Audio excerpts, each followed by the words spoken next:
I'm your host Pensyfan19 and welcome to the September 2023 Pensyfan Periodical. This is a monthly news series which covers most of the major railroading headlines from around the world, as well as my opinions on them. We have a lot of articles to go over today, so with that in mind, let's get rolling. Starting off the episode, we have the opening of a very interesting passenger operation in southern Mexico, namely the Ferrocarril del Istmo de Tehuantepec, or FIT. This particular railroad is owned by the Mexican Navy and has recently conducted a massive refurbishment to upgrade track speeds between Coatzacoalcos and Salina Cruz, with the line expected to bring goods from the CG rail ferry to the other side of the isthmus for trade on the Pacific Ocean.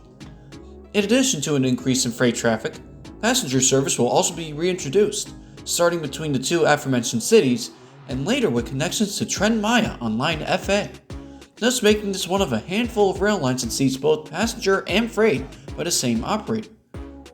But north of the border, FIT seems to be well known for its interesting selection of engines for this passenger service, as on September 17th, President Obrador was on the inaugural run of passenger service with the consist including two SC-70Ms, a dome car, and two amp fleets.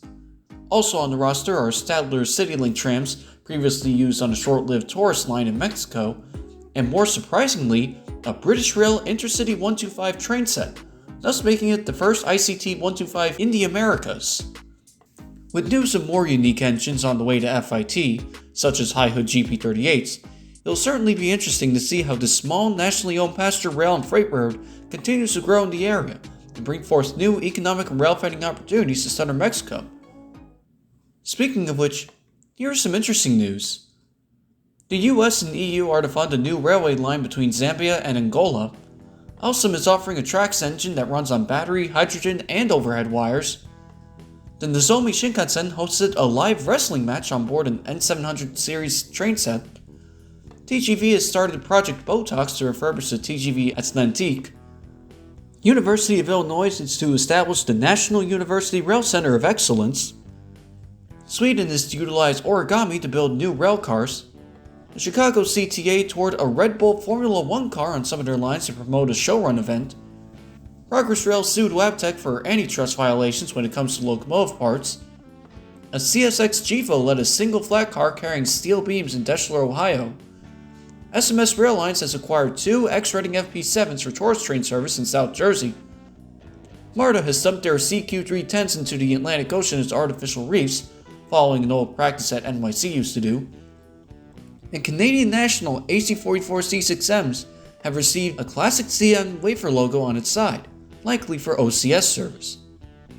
In regards to follow-up news, URHS has finished repainting U34CH number 3372, PNWR SD7 number 1501 has been acquired by Diesel Motive for preservation, Northern Pacific Airways has changed its name to New Pacific Airlines due to a BNSF trademark lawsuit, renderings have been released of FNM's hydrogen-powered Alstom Caradias, and the Reading and Northern has released another heritage unit on an SD40-2, this time utilizing a purple and yellow livery.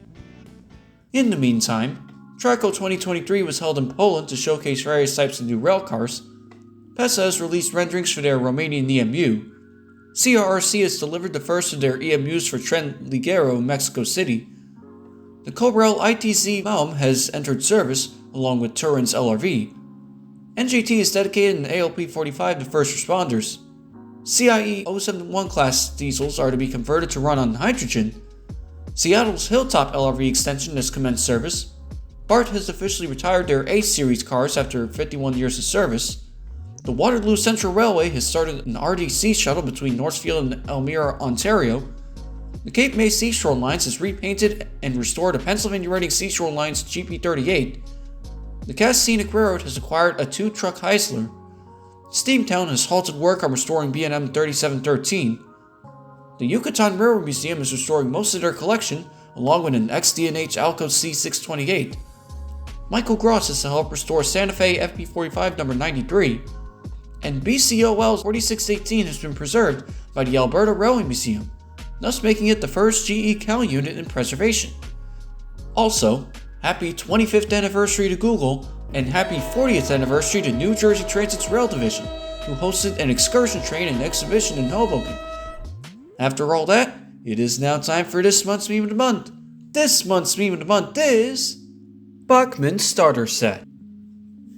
And now, the top story of the September 2023 Pensyfan Periodical is Brightline opens Orlando Airport extension. After all the times I've praised Brightline on this channel, how could I not pick this story as the top story of the month?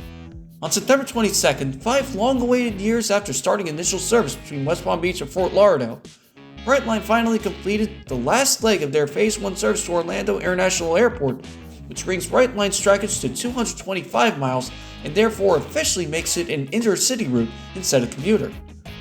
Even though the Brightline connection to Cocoa along Highway 528 has been worked on for the past 5 years or so, technically the airport station started construction all the way in the early 2010s as part of a cancelled Florida high-speed rail project, namely for their Orlando to Tampa segment. But after years of delays and extended testing along the line, the almost new Orlando International Airport station is finally open for business and is a great terminus station for people flying into Orlando, who are now only an air train ride away from intercity service to Miami and soon Tampa. Brightline currently offers bi-hourly service to Orlando Airport with a 2.5-hour trip to West Palm Beach when compared to Amtrak's 4-hour equivalent, with the new build segment to Cocoa being rated for 125 miles per hour.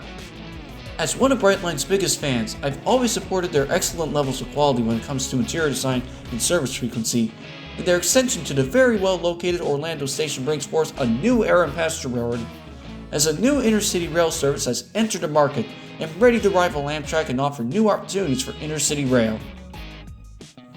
Thank you everyone for watching this month's episode of the Pensyfan Periodical. There have been a lot of rail news headlines for the month, and it will be very interesting to see what the future has in store for all of these articles. Thank you again for watching, and if you enjoyed the video, don't forget to like and subscribe for more. Have a good day.